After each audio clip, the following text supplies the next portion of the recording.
She was just a good, like a best friend, you know, but also my cousin, and I'm just hurt because Thanksgiving night, Allegheny County Police found Taylor's body in a tote bag found under wet and dry concrete.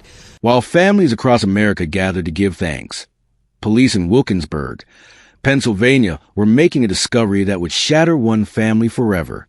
In the backyard of a home on the 800 block of Hill Avenue, investigators found construction bag.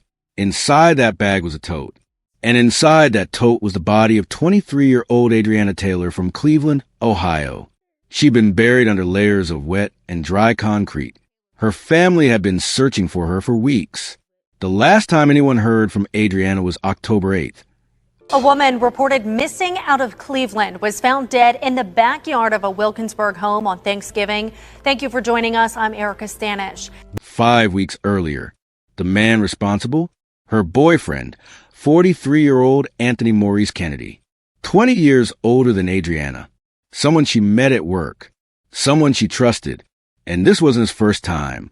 Kennedy already had a conviction for choking a previous girlfriend. How does a relationship end with a young woman shot in the head and buried 130 miles from home? What happened during those 5 weeks of silence? If you've ever worried about someone in a dangerous relationship, drop a comment below. And hit subscribe. We cover real cases like this every week, giving voices to victims who deserve justice. But before we get to what happened to Kennedy, let's hear from those who knew Adriana and covered this case. And for the first time, we're hearing from family members of Adriana Taylor. She's the Cleveland woman found dead in Pittsburgh last week on Thanksgiving Day. Loved ones hadn't seen her since the beginning of October. News 5 anchor DeLon Dillard spoke with Adriana's aunt. She says she's grateful her niece's accused killer turned himself in. At just 23 years old, Adriana Taylor had a lot of life to live and a lot of family members who loved her, including her aunt, Kelly McAlpin. Adriana was a sweetheart. I want to say a free spirit. A beautiful girl. Family members say they hadn't seen Taylor since October 8th and reported her missing on November 13th. Tragically, Adriana was found dead on Thanksgiving Day, about 140 miles away from her Cleveland home in the backyard of this property just outside of Pittsburgh. Investigators believe the victim's live-in boyfriend and co-worker, Anthony Kennedy, who is from the Pittsburgh area, killed her. I don't know what was going through this man's mind, but she did not deserve this. And now we just feel like her soul can have peace. And I'm so sorry this happened to my niece this way. Our Pittsburgh affiliate was there as Kennedy turned himself in to police Wednesday. According to a medical examiner, the woman was shot in the head. That's my understanding, because the case originated, or I guess the allegation is that the homicide occurred in Cleveland, but the young woman was found here. Taylor's family members are devastated, but not surprised to learn Kennedy is a suspect. We heard so many things about him and his anger issues and things that he would say in front of other people at work. And so all the fingers, pointed to him. Moving forward, McAlpin says she will be in the courtroom to see her niece get justice. My family feels a sigh of relief. First, in knowing that her body was found, and second, with this man turning himself in. DeLon Dillard, News 5. It's just so overwhelming. Adriana Carey Taylor was a light in the lives that she came across, a 23-year-old woman with loved ones that adored her, including her cousin Ashley Taylor and her aunt Terry Taylor. She was always good to be around, had a good attitude, was really funny. Just made the best of everything. Taylor was first reported missing by Cleveland police on November 13th. Her family last hearing from her on October 8th. The 23-year-old was believed to be living with her boyfriend at the time of her disappearance, and as each day passed, her family's worry for her well-being grew exponentially. Over the last few weeks, that's what I was going. KDKA's Erica Moquet has been piecing this story together for us all day, and she joins us live outside Allegheny County Police Headquarters with what she's learned. Erica. Erica, good evening. Right now it is unclear how or even why Adriana Taylor ended up in Pittsburgh. Police here and in Cleveland aren't releasing many details tonight, but video you'll only see on KDKA gives us a look at the night she was found. This is Hill Avenue in Wilkinsburg on Thanksgiving night through the lens of a nearby surveillance camera. It captured hours of police activity. But in the video obtained exclusively by KDKA, take a look at this. You'll notice an official vehicle backs into the driveway to the side of a house before its headlights block the view of what's going on. It was in the yard behind that house in the 800 block of Hill Avenue that this woman, 23-year-old Adriana Taylor, was found dead. An arrest warrant has been filed in the case of a missing Cleveland woman found dead behind a house in Pittsburgh, just outside of Pittsburgh, that is. Good evening, I'm DeLon Dillard. And I'm Courtney Gooseman. We're talking about Adriana Taylor. She was reported missing just over 2 weeks ago. Her remains were discovered on Thanksgiving Day.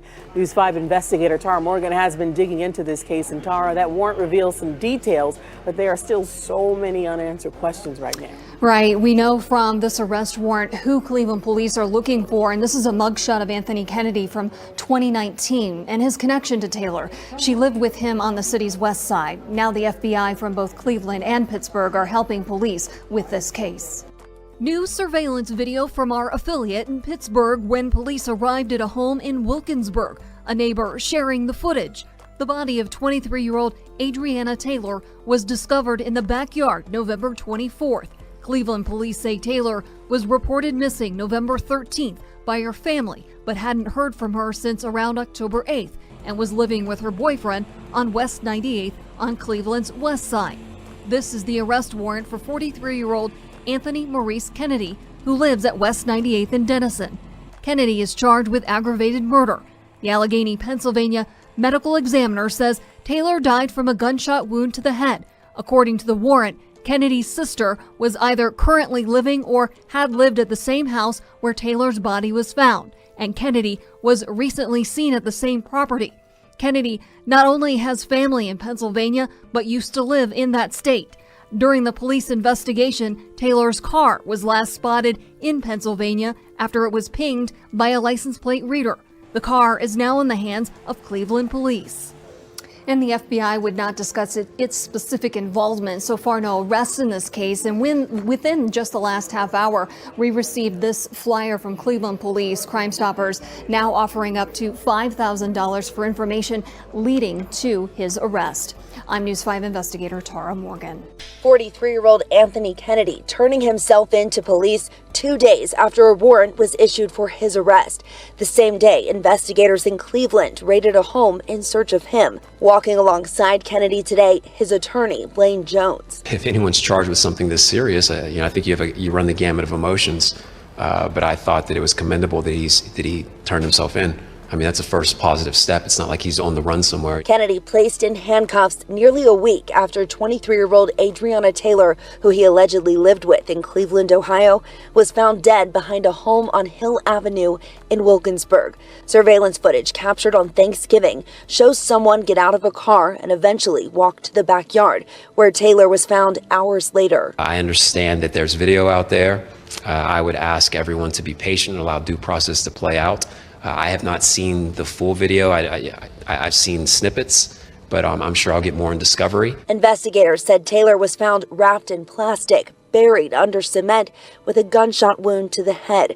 Tonight, her uncle, Christopher Carter, telling Pittsburgh's Action News 4, quote, "I'm just glad that he turned himself in. I hope that she has found peace. She will be missed." Jones described the urgency he felt in Kennedy turning himself in. It's always dangerous when you have a warrant, let alone a national manhunt for an arrest warrant like this. And it was Mr. Kennedy's desire to turn himself in ASAP. He did not want any type of harm to come to him or his family. And quite frankly, he wanted to face the charges. Jones said Kennedy will be extradited back to Cleveland because that is allegedly where Taylor was killed. It is unclear, though, if he will face any charges here in Allegheny County. Investigators uncovered documents that show Kennedy has a violent criminal history. He was convicted of choking his girlfriend in the past. He will have his day in court, and every other thing shall follow from there. News 5 anchor DeLon Dillard spoke with Adriana's aunt. She says she's grateful her niece's accused killer turned himself in. At just 23 years old, Adriana Taylor had a lot of life to live and a lot of family members who loved her, including her aunt, Kelly McAlpin. Adriana was a sweetheart. I want to say a free spirit.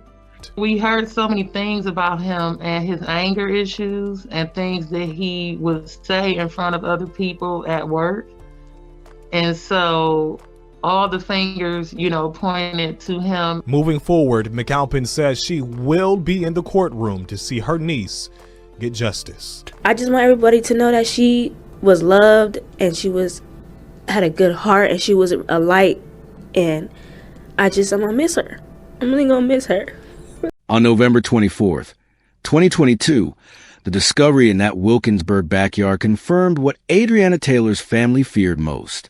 Their daughter, their niece, the woman they described as funny and positive, a light in their lives, was gone. The autopsy revealed she died from a gunshot wound to the head. Her body had been placed in a tote bag, then into a construction bag, and buried under wet and dry concrete at property belonging to Anthony Maurice Kennedy's relatives. Police traced Adriana's movements through license plate readers. Her car had been driven from Cleveland to Pennsylvania. Ring camera footage from a Hill Avenue property captured Kennedy there, the evidence he couldn't erase. Investigators believe Adriana was murdered in Cleveland, where she lived with Kennedy on West 98th Street. Then her body was transported 130 miles across state lines to Pennsylvania. The killing likely happened on or around October 8th, the last day anyone heard from her. For 5 weeks, her family heard nothing. No phone calls, no text messages, no activity on social media. By November 13th, they knew something was terribly wrong and reported her missing. But by then, Adriana had already been dead for more than a month. For days after her body was found, on November 28th, Cleveland police issued an arrest warrant for Anthony Maurice Kennedy. The charge, aggravated murder. Authorities offered a $5,000 reward for information leading to his arrest. Kennedy knew what was coming. Between November 28th and 30th, he surrendered to Allegheny County Police. There was no chase, no standoff. He turned himself in and faced extradition back to Ohio, where the murder occurred. As of early 2026, there are no public records confirming his final sentencing, but the facts of what he did are clear. Now, let's talk about what this case reveals, because Adriana's story carries warnings we all need to hear. Anthony Maurice Kennedy had already shown who he was. He had a prior conviction for choking a girlfriend. Violence against a partner isn't something that happens once and disappears. It's a pattern. And Kennedy's pattern was documented before Adriana ever met him. Adriana's aunt worked at the same place where Adriana and Kennedy met. She heard his anger issues, loud enough to notice from a distance. Those weren't isolated moments. They were warnings. Kennedy was 43 years old. Adriana was 23. That's a 20-year age gap. Not every relationship with an age difference is dangerous, but when someone significantly older isolates a younger partner, when they display anger and control, that power imbalance becomes a weapon. And then there's the silence. 5 weeks without a single word from a 23-year-old woman. No calls to family. No text to friends. Nothing on social media. That kind of sudden silence is a scream for help that no one could hear in time. So what can we learn from Adriana's story? First, past violence is the strongest predictor of future violence. If someone has hurt a partner before, they will likely do it again. A choking conviction isn't a mistake. It's a red flag written in bold letters. Second, isolation kills. When someone in a relationship suddenly stops communicating with the people who love them, something is wrong. Trust that instinct. Reach out. Keep trying. Third, anger that everyone can hear isn't just a personality trait. Adriana's aunt heard Kennedy's anger at work. Her family had concerns. When the people around someone notice the rage, it's not paranoia, it's reality. If you're in a relationship where you feel controlled, where you've been hurt, where you're afraid, you deserve help. The National Domestic Violence Hotline is available 24/7 at 1-800-799-7233. You don't have to face this alone. Adriana Taylor was 23 years old. She had dreams. She had people who loved her. She deserved a future. Instead, she became another name on a list of women killed by someone who claimed to love them. Her family will never get her back, but we can make sure her story matters. What do you think should happen in cases where someone has a prior domestic violence conviction? Should there be stricter monitoring? Should age gaps with documented abuse history trigger more scrutiny? Let me know in the comments. If this case impacted you, please hit that like button and subscribe. We're committed to telling the stories of victims like Adriana and making sure their lives mattered. Turn on notifications so you never miss a case. Thanks for watching. Stay aware, stay safe,